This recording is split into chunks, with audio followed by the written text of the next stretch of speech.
So on to taking a closer look at reflections. We're probably actually on day 2 of transformations by now. So remember the process here. You need to know your parent functions. You need to know them really well.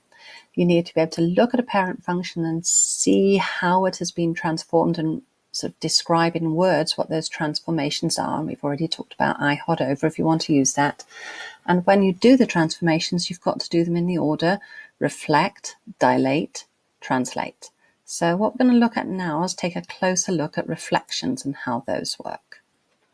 So you have 2 reflections. If they're multiplying by a negative outside the function, that's going to actually make a reflection over the x-axis. It's vertical if you had a point here. If we reflected it over the x-axis, it would bring it down here. So it's changed vertically. If you have a negative inside the function, directly in front of the x, that's actually going to make a reflection of the y-axis. It's going to reflect it side to side, which would take you over the y-axis. Positive x's would turn into negative axes. It's a horizontal reflection. So let's look at 2 examples of these. This, they're asking us to start off with a function, the quadratic function. So let's draw a quadratic function quickly. Just think about what that would look like. It's just a happy little parabola like this with a reference point at 0, 0. If you go right 1, you go up 1, left 1, you also go up 1. It's got those 3 points. So let's look at the reflections what we've been asked to do to create a new function, h of x. There's a negative outside the function, so that's what's going to give us this reflection over the x-axis. So at any point on the x-axis isn't going to reflect anywhere. But if you have a point that was going up above the x-axis, it's now going to come down. We've also got this -2, which is going to take us right to. So let's draw this in. Starting off with a reference point, it's not going to be at 0, 0. We're going to move it right to, and it doesn't need to be reflected because it's on the x-axis. The next point is the point 1 across, 1 up. First of all, the reflection, we're doing a vertical reflection here. So where we were going up, we're going to reflect it to go down. We're reflecting it over that x-axis, it's going to go down. So we need to go right 1 from there and down 1. And then this point here, which is normally at left 1, up 1, we're going to go from our reference point, we're going to go left 1, down 1. And that's what our sad little parabola will look like now. This one is a much more complicated example. On this one, we're not starting with a parent function. We're starting off with a translation of what should have been the square root function, 0, 0, 1, 1, then 4 across, square root of 4 is 2. But this is actually saying, no, we're not starting at 0, 0, we're moving it left 2. So let's erase what I just did. This is our sort of starting sketch, what we're thinking we're starting with. We're actually starting off with our reference point left 2, so here. And look now at how we're going to build h of x. H of x is going to be the function of negative x. This negative inside is going to give us a reflection of the y-axis. So that reference point here, which was 2 to the left, instead will be 2 to the right. So let's draw that in first. Our next most important point there is normally 1 left, 1 up. Instead of going 1 left, it's going to go 1 right, 1 up. So can you see, if I draw that in, that's this exact shape reflected over the y-axis, looking like that. Moving on, let's try another one. Aha! You must be very careful when you're dealing with horizontal compression and horizontal reflection that anything that's in front of that x inside the function, the only thing that can be in front of an x is a parentheses. If you have a horizontal compression or a horizontal reflection, you must factor it out. This is the setup you must start with to be able to write out your transformations. If there's anything in front of the x and you don't factor it away, if there is a horizontal transformation, you're going to get it wrong. So let's give you a little example of this. Horizontal reflection and dilation must be factored out, or the horizontal shift, left or right, you're going to get it wrong. We call this factoring out the b, is how I'll reference it. The only thing that should be in front of the x should be a parentheses facing this way. So let's look at what we've been given here. See, here's your x. In front of it, it's been multiplied by -2.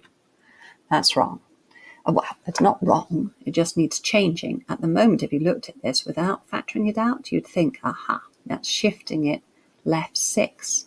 But that's not true. If I factor -2 out from everything that's underneath the parent function, inside that square root with this, sorry about that, let's get rid of that. If I factor that out, I now have to, I'm dividing this by -2, this would have to be divided by -2. So that gives me this. Think about it. If I remove the scribblings I put on top of that, can you see that these two are exactly the same? If I distributed this -2 back to that x, and in there, I'd have -2x, that term, and -2 times -3 gives me +6. These lines here are exactly the same. And now, with a parentheses in front of the x, now I can describe my transformations using this. This is taking me right 3. Can you see how far wrong you would have gone if you hadn't factored that out? You would have moved left 6 when you should have moved right 3. So let's have a look at the example of that. If you'd like to pause your video and try number 3, you could even try number 4 as well. So starting off in 5, 4, 3, 2, 1. You're given this to graph, but look, it's a big hot mess. First of all, there's an x with stuff in front of it. Well, we could just rearrange that. If you've got -2 minus x, that could easily just be rearranged to be -x minus 2. Don't lose that negative at the very front.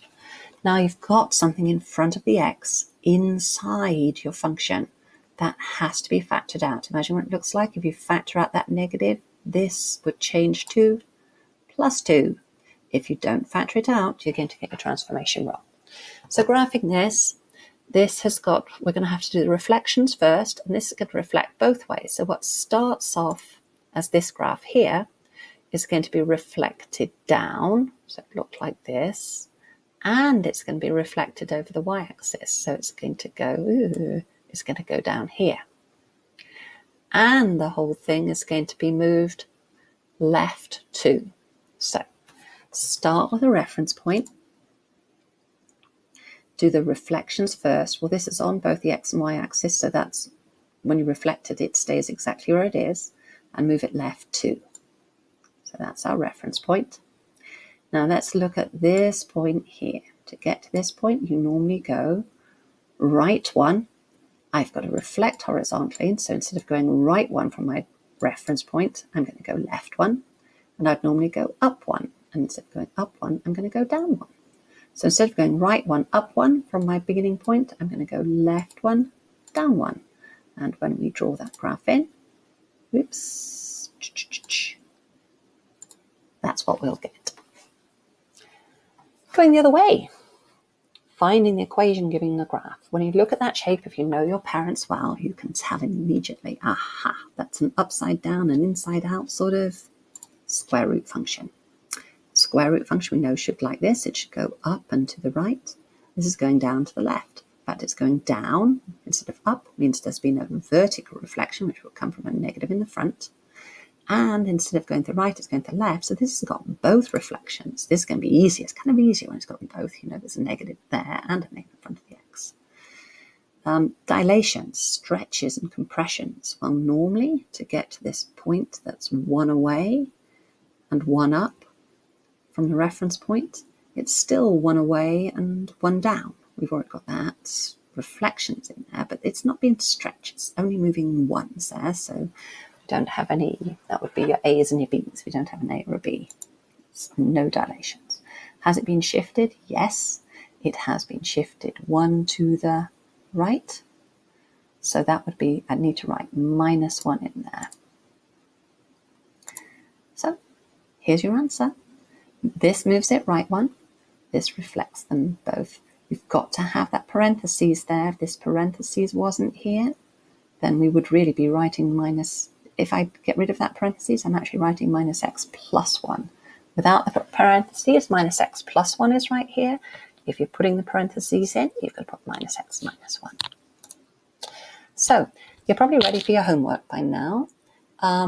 If you want to try the easiest ones on your worksheet first, try these ones. These are the easier questions on there.